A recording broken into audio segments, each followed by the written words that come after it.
Hi all, welcome to my channel life of Bharati.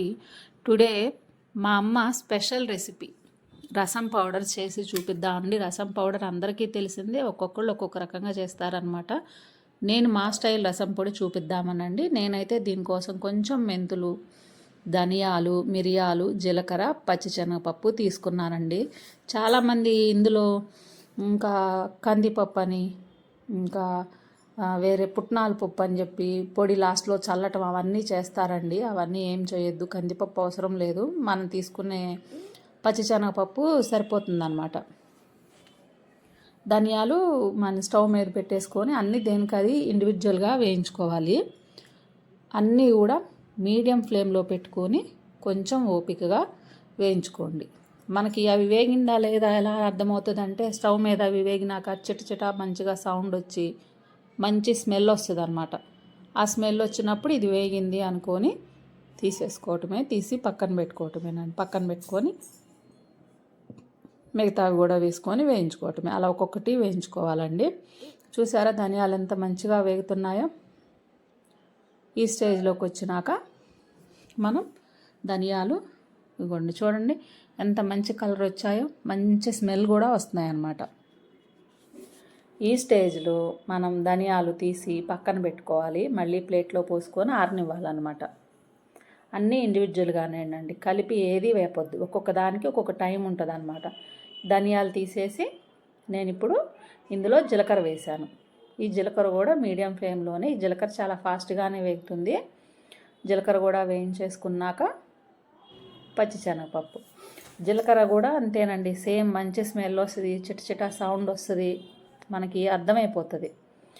మనం ఎంత మంచిగా స్లోగా నిదానంగా వేపుకుంటామో లోపలకంటూ వేగి మనకి టెక్స్చర్ చాలా బాగా వచ్చి స్మెల్ కూడా చాలా బాగుంటుంది అనమాట.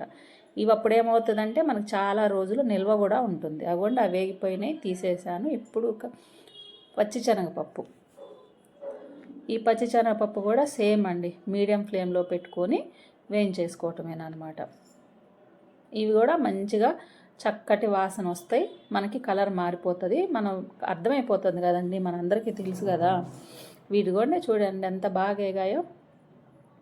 ఇప్పుడు వీటిని కూడా తీసుకొని పక్కన పెట్టేసుకోవటమేనమాట. ఇంకొంచెం వేగనిచ్చేసుకొని పక్కన పెట్టుకొని లాస్ట్గా మనం ఇందులో మిరియాలు వేసుకుందాం. చూడండి ఎంత బాగా వేగినాయో. ఇలా వేగితే హై మీద పెట్టి వేయించేస్తే పైన కలర్ మారితే కానీ లోపల వేగదనమాట. మీడియంలోనే వేయించుకోవాలి. అవి తీసేసుకొని మిరియాలు పెట్టానమాట.